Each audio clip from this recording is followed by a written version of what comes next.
إنا نحن نزلنا الذكر وإنا له لحافظون صدق الله العظيم.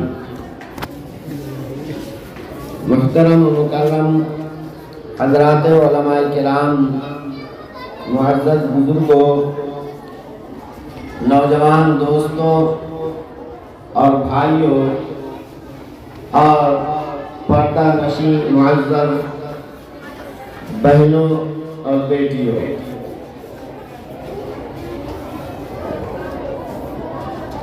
ہمارے اس مدرسے کا یہ سالانہ جلسہ ہے اور آپ حضرات کی مدرسے سے جو دونوں اسپیکر کے پاس لے کے بیٹھ گئے، اس میں ریکارڈنگ وہ بالکل عیاں اور واضح ہے۔ اخلاص کے ساتھ جب کام ہوتا ہے تو اللہ کے یہاں بھی وہ عمل مقبول ہوتا ہے اور بندگان خدا کے نزدیک بھی محبوبیت پیدا ہوتی ہے۔ وقت کم ہے اور میرے بعد ایک جید مقبول ترین مقرر حضرت مولانا مفتی احسان صاحب دامت برکاتہم کا بیان ہونا ہے، اس لیے میں بہت مختصر بات کہوں گا۔ جیسا کہ ابھی آپ نے سنا کہ یہ جلسہ قرآن کریم کی تعلیم کے حوالے سے منعقد ہوا ہے۔ آپ کا یہ مدرسہ ماشاءاللہ قرآن کریم کی خدمت کے تعلق سے نیک نام مدرسہ ہے اور اس کی خدمات بہت ہی نمایاں ہیں۔ یہ در حقیقت اللہ تبارک و تعالی نے اپنی کتاب کی حفاظت کے لیے جو مستحکم نظام بنایا ہے، اسی نظام کی ایک کڑی ہے۔ بہت سے مدارس اسلامیہ ہیں اور بہت اچھے انداز پر قرآن کریم کی خدمت انجام دے رہے ہیں، انہی میں سے آپ کا یہ مدرسہ بھی ہے جو بہت ہی نمایاں اور اچھی کارکردگی پیش کر رہا ہے۔ قرآن کریم اللہ کی کتاب ہے اور قیامت تک آنے والے انسانوں کی ہدایت کے لیے اتاری گئی ہے۔ جس طرح حضرت نبی کریم صلی اللہ تعالی علیہ وسلم اللہ کے آخری نبی ہیں اور قیامت تک آنے والے انسانوں کی ہدایت کے لیے آپ مبعوث ہوئے ہیں، اسی طرح آپ پر یہ اتارا گیا القرآن الکریم، یہ اللہ کی آخری کتاب ہے اور اللہ پاک نے اس کتاب کی حفاظت کی ضمانت لی ہے۔ قرآن کریم کے الفاظ کی حفاظت کی بھی ضمانت لی گئی اور اس کے معنی کی حفاظت کی بھی ضمانت لی گئی ہے۔ قرآن کریم کے الفاظ اللہ تبارک و تعالی کے ہیں، اللہ کا یہ کلام ہے اور اس طرح اللہ نے اس کی حفاظت کی کہ نبی کریم صلی اللہ تعالی علیہ وسلم کو باقاعدہ پڑھ کر سنانے کی ذمہ داری اللہ نے جبریل امین کو سونپی، اور جیسے جیسے قرآن کریم کی آیتیں اللہ کے حکم سے جبریل امین لے کر کے آتے تھے، نبی کریم صلی اللہ علیہ وسلم کو پڑھ کر سناتے تھے۔ حضرت نبی پاک صلی اللہ علیہ وسلم بعض دفعہ جلدی زبان کو حرکت دیتے تھے کہ کہیں میں بھول نہ جاؤں یا میری زبان پر صحیح طور پر جاری نہ ہو سکے، اس لیے نبی پاک صلی اللہ علیہ وسلم فرشتے کے ساتھ ساتھ اپنی زبان کو حرکت دیا کرتے تھے یاد رکھنے کی غرض سے۔ تو اللہ پاک نے تسلی دی، اللہ پاک نے اطمینان دلایا اور حکم ہوا لا تحرک به لسانک لتعجل به، اے پیغمبر آپ عجلت کے مارے اپنی زبان کو حرکت نہ دیا کریں، بلکہ جب ہماری طرف سے فرشتہ قرآن کی قرات کرتا ہے تو آپ خاموشی سے اس کو سنیں۔ فَاتَّبِعْ قُرْآنَهْ کا مطلب یہ ہے کہ ان کے پڑھنے کو آپ دھیان دیں، ایسا نہیں کہ اس کے ساتھ ساتھ اپنی زبان کو حرکت دیں۔ آپ کے دل میں قرآن کو محفوظ کر دینا یہ ہماری ذمہ داری ہے، اور پھر اس کا معنی اور مطلب سمجھانا یہ بھی ہماری ذمہ داری ہے۔ اس لیے آپ بے فکر رہیں، آپ دھیان سے سنیں۔ چنانچہ ایسے ہی ہوتا تھا، جبریل امین لائی ہوئی آیات کی قرات سے جب فارغ ہوتے تھے تو نبی پاک صلی اللہ علیہ وسلم کی زبان مبارک پر ٹھیک اسی طرح سے وہ آیات جاری ہو جایا کرتی تھیں۔ پھر حضرت نبی کریم صلی اللہ تعالی علیہ وسلم کے ذمے باقاعدہ یہ کام لگایا گیا کہ آپ قرآن کریم کی ان آیات کو پڑھ کر امت کو سنائیں گے۔ چنانچہ نماز میں بھی قرآن کریم کا پڑھنا ضروری قرار دیا گیا، اور نماز کے باہر بھی حضرت نبی کریم صلی اللہ تعالی علیہ وسلم جو سورتیں، جو آیات نازل ہوتی تھیں ان کو پڑھ کر سنایا کرتے تھے۔ حالانکہ یہ کیوں مقصد کیا تھا؟ حالانکہ قرآن عربی زبان میں تھا، جو براہ راست مخاطب تھے ان کی زبان عربی تھی، ان کا بچہ عربی زبان میں مہارت رکھتا تھا، سینکڑوں ہزاروں اشعار چھوٹے چھوٹے بچوں کی زبان پر رہا کرتے تھے، اور بے تکلف وہ مشکل سے مشکل اشعار کو پڑھا کرتے تھے اور ان سے استدلال کیا کرتے تھے۔ لیکن قرآن اللہ کا کلام ہے، عربی مبین میں، فصیح عربی میں قرآن کریم اترا ہے، پھر بھی قرآن کریم کو صحیح طور پر پڑھنا ان کے بس کی بات بھی نہیں تھی، جب تک کہ نبی کریم صلی اللہ تعالی علیہ وسلم اپنی زبان سے ان کو ادا کر کے نہ سنائیں، تاکہ قرآن کریم عام عربی زبان کی طرح سے ایک کلام نہیں ہے، بلکہ یہ اللہ کا کلام ہے۔ اس کے اندر ایک مخصوص غنائیت ہے، اس میں مدہ ہے، اخفا ہے، غنہ ہے، حروف کی صحیح ادائیگی کے طریقے ہیں۔ حضرت نبی کریم صلی اللہ تعالی علیہ وسلم کو جبریل امین جس طرح کلام پاک سناتے تھے، ٹھیک اس طرح نبی پاک صلی اللہ علیہ وسلم اس کلام کو پڑھ کر لوگوں کو سناتے تھے اور لوگ دھیان سے سنتے تھے۔ دو فائدہ تھا اس کے پیش نظر، ایک تو یہ کہ قرآن صحیح پڑھنا لوگوں کو آ جائے، حروف کی صحیح ادائیگی کے ساتھ، غنہ مدہ اخفا کی رعایت کے ساتھ قرآن کریم صحیح پڑھنا ان کو آ جائے، ایک تو یہ مقصد تھا، اور دوسرا مقصد یہ تھا کہ قرآن کریم ایک ایسی کتاب ہے کہ اللہ نے اس کو یاد کرنا بڑا آسان کر رکھا ہے۔ ایک بار دھیان سے آدمی ایک آیت دو آیت کو سنتا ہے تو اس کے دل میں یہ بیٹھ جاتی ہے، اور عربوں کا حافظہ تو بہت قوی اور مضبوط حافظہ تھا، ان کے لیے نبی پاک صلی اللہ علیہ وسلم کی زبان مبارک سے سن کر یاد کرنا کوئی مشکل نہیں تھا۔ بعض صحابہ نبی پاک صلی اللہ علیہ وسلم کی قراءت نماز میں سن کر لمبی لمبی سورتیں، سورہ بقرہ، سورہ یوسف، اس طرح کی بڑی بڑی سورتیں نبی پاک صلی اللہ علیہ وسلم کی زبان مبارک سے سن کر کے ان کو یاد ہو جایا کرتی تھیں، اور اس طرح سے نبی پاک صلی اللہ علیہ وسلم کے سامنے ہی اتنی بڑی تعداد حفاظ قرآن کی تیار ہو گئی کہ اللہ اکبر، قرآن کریم کے اندر کسی غلطی کا در آنا، کسی آیت کا محو ہو جانا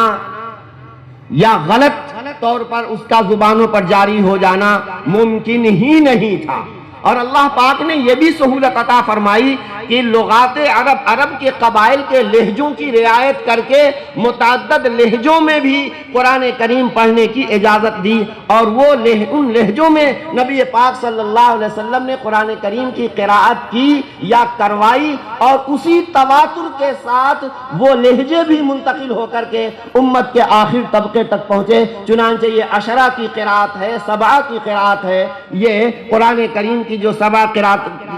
قراءتیں جو متواتر ہیں، اسی طریقے سے جو 10 قراءتیں ہیں، یہ سب کی سب تواتر کے ساتھ امت تک پہنچی ہیں، اور ہر زمانے میں امت کے اتنے افراد قرآن کریم کے پڑھنے والے، پڑھانے والے، سننے والے، سنانے والے رہے ہیں کہ عقل انسانی تصور نہیں کر سکتی کہ اس میں کوئی مسٹیک ہو سکتی ہے، اس میں کوئی غلطی ہو سکتی ہے، اس میں کوئی رد و بدل ہو سکتی ہے۔ اللہ پاک نے اس قرآن کے اندر ایک اعجاز یہ بھی رکھا ہے،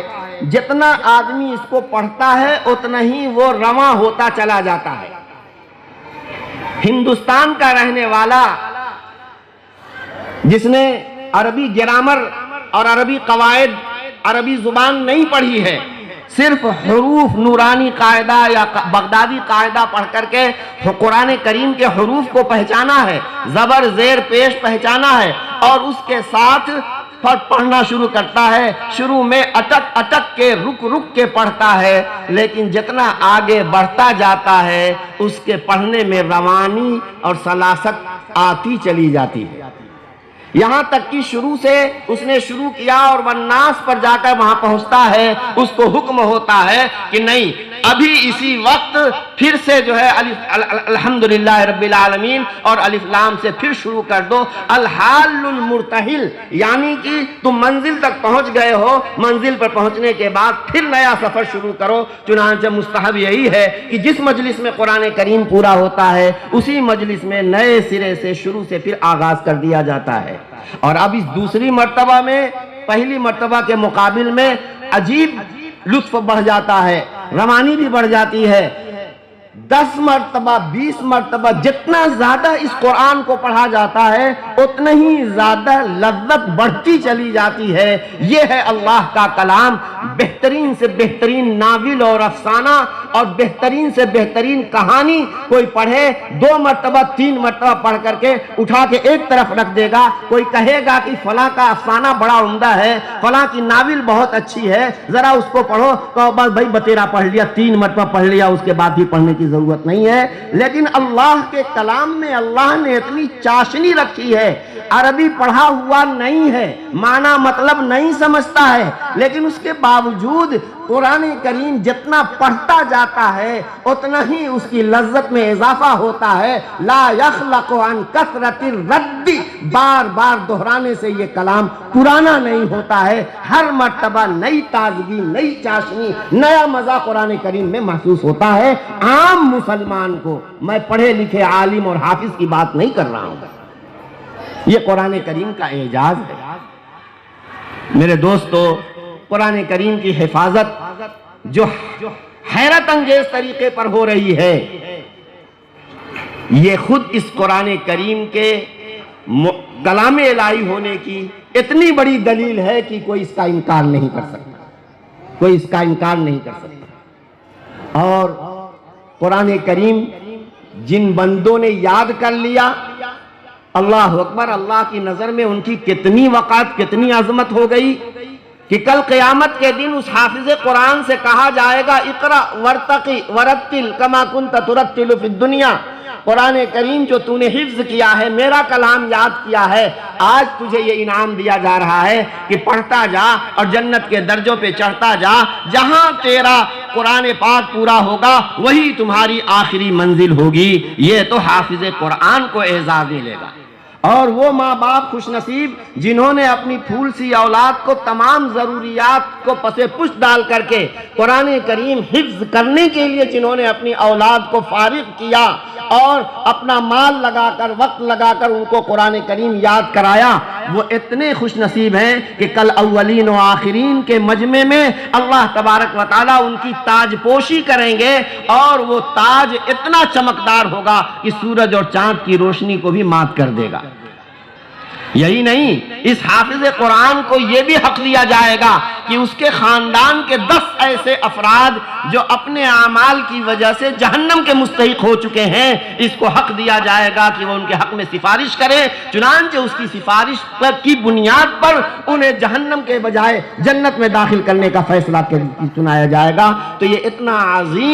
اتنی عظیم فضیلت ہے۔ بھلا بتائیے میرے دوستو، ہم قرآن کریم سے اگر غفلت برتیں گے تو اپنا ہی نقصان کریں گے۔ تھوڑی سی توجہ کے بعد قرآن کریم ہمیں یاد بھی ہو جاتا ہے، اور تھوڑی سی توجہ کے بعد اللہ خود فرماتے ہیں وَلَقَدْ يَسَّرْنَا الْقُرْآنَ لِلذِّكْرِ فَهَلْ مِن مُدَّكِرٍ، ہم نے قرآن کریم کے معنوی اعتبار سے بھی قرآن سے نصیحت حاصل کرنے، سبق حاصل کرنے کے لیے بڑی آسان مثالیں اللہ نے قرآن میں بیان فرمائی ہیں، جس کا قرآن کا ترجمہ، قرآن کی تفسیر اگر ہم سنیں گے تو یہ معلوم ہوگا ہمیں قرآن کریم کے ترجمہ اور تفسیر کا مساجد میں اہتمام کرنے کی ضرورت ہے، اور ہر مسجد میں ہفتے میں 1 دن یا 2 دن ضرور نظم اس بات کا ہونا چاہیے کہ قرآن کریم کی تفسیر آسان زبان میں، آسان پیرائے میں بیان کی جائے۔ حضرت مفتی شفیع صاحب رحمۃ اللہ علیہ نے جو معارف القرآن لکھی ہے، بہت آسان زبان ہے، بہت آسان انداز ہے، اگر اس کو بھی ڈھنگ سے اس کے اقتباسات سنائے جائیں تو عام مسلمانوں کو بہت فائدہ حاصل ہوگا۔ تو اس کا بھی اہتمام کرنے کی ضرورت ہے۔ جیسے فضائل اعمال مسجدوں میں سنائی جاتی ہے، منتخب احادیث سنائی جاتی ہے، اسی طریقے سے ہم ہر مسجد میں ہفتے میں 1 دن یا 2 دن تسلسل کے ساتھ الف لام میم سے الحمدللہ سے لے کر کے والناس تک قرآن کریم کی ترجمہ اور مختصر تفسیر آسان الفاظ میں بیان کرنے کا اہتمام کریں۔ یہ قرآن کریم، ورنہ اگر ہم قرآن کریم کے ساتھ بے توجہی رکھیں گے تو کل یہی قیامت کے دن ہمارے خلاف حجت بن جائے گا اور ہمارے خلاف مقدمہ دائر کرے گا۔ بہرحال تو ایک تو قرآن کریم سے سبق حاصل کرنا اللہ نے آسان کر دیا ہے، اور دوسرے قرآن کریم کو یاد کرنا، یہ بھی اللہ کے کلام میں عجیب بات ہے کہ بیک وقت کئی معنی پر ایک آیت دلالت کرتی ہے، کئی مفہوم اور کئی فوائد اسی آیت کریمہ سے حاصل ہوتے ہیں۔ تو ایک طرف اس آیت کا یہ مطلب ہے کہ قرآن سے سبق حاصل کرنا، نصیحت حاصل کرنا ہم نے بہت ایزی، بہت آسان کر دیا ہے کوئی جو نصیحت حاصل کرے۔ دوسری طرف اس کے الفاظ ہمیں یہ بھی بتاتے ہیں کہ ہم نے قرآن کریم کو یاد کرنا بہت آسان کر دیا ہے کوئی جو قرآن کریم کو یاد کرے؟ میرے بھائیوں اور دوستو،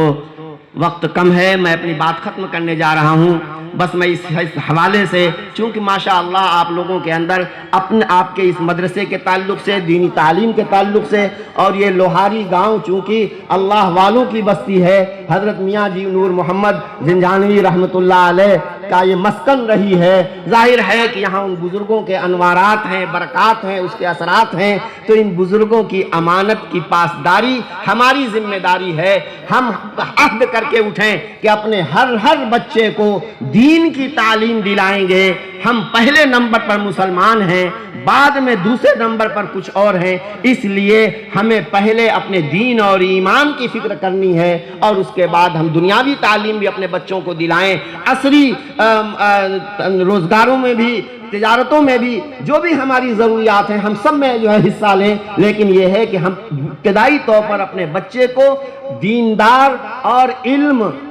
دین سکھائیں اور دیندار بنائیں۔ یہ بچوں کے حق میں بھی مفید ہوگی اور ہماری ذمہ داری کا حق ادا ہوگا، اور یہ اولاد پھر ہمیں بھی یاد کرے گی۔ کل مرنے کے بعد جب ایک سبحان اللہ کو ترسیں گے، منو مٹی کے نیچے دب رہے ہوں گے، اس وقت اگر ہم نے اپنی اولاد کو نیک بنایا ہوگا، دیندار بنایا ہوگا، اور ان کے ذریعے سے لوگوں میں خیر اور دین پھیلے گا، خدا پاک کی قسم جو بھی نیکیاں یہ کرے گی ہماری اولاد، اس کا ثواب ہمارے نامہ اعمال میں داخل ہوگا اور نیکیوں کا میٹر چلتا رہے گا۔ عمل نہیں کر سکتے، اس کے باوجود بھی ہمارے نامہ اعمال میں ثواب کا اضافہ ہوتا رہے گا۔ اس کے لیے ہمیں اس طرح کا کام کرنا چاہیے کہ مدرسے کی تعمیر میں، مسجد کی تعمیر میں اپنا مال خرچ کر کے جائیں، اپنے بچوں کو دیندار بنائیں، دین کا علم سکھائیں، اسی طریقے سے کوئی عالم بنا دیں، کوئی حافظ بنا دیں، تاکہ ہمارے مرنے کے بعد ان کے علم سے ہمیں فائدہ پہنچتا رہے، ان کی نیکیوں سے ہمیں فائدہ پہنچتا رہے۔ جتنے لوگ اس مسجد میں اور مدرسے میں دین کا علم حاصل کریں گے، نماز پڑھیں گے، عبادت کریں گے، ان کا بھی ثواب ملتا رہے گا۔ اللہ سبحانہ و تعالی ہمیں اپنی اولاد کی جو اللہ کی امانت ہے سچ مچ حق ادا کرنے کی توفیق عطا فرمائے۔ وآخر دعوانا الحمدللہ رب العالمین۔